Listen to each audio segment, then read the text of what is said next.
New টাউনে রেস্তোরাঁর সামনে গাড়ি রাখা নিয়ে বচসা। রেস্তোরাঁর মালিককে মারধরের অভিযোগ অভিনেতা ও তৃণমূল বিধায়ক সোহম চক্রবর্তীর বিরুদ্ধে। সূত্রে খবর, শুক্রবার নিউ টাউনের একটি রেস্তোরাঁর সামনে এই ঘটনায় তুমুল অশান্তি ছড়ায়। মারধরের অভিযোগ নিজেই স্বীকার করেছেন সোহম।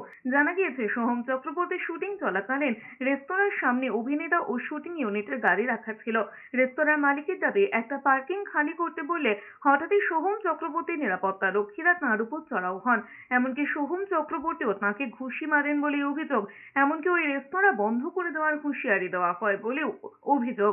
খবর পেয়ে ঘটনাস্থলে পৌঁছে বিধাননগর কমিশনারেট টেকনোসিটি থানার পুলিশ। যদিও এক্ষেত্রেও রেস্তোরাঁর মালিকের দাবি, তাকে থানায় ডেকে নিয়ে যাওয়া হয়। তারপর পুরো ঘটনাটিতে কোনো অভিযোগ নেই বলেই তাঁকে লিখিয়ে নেওয়া হয়েছে।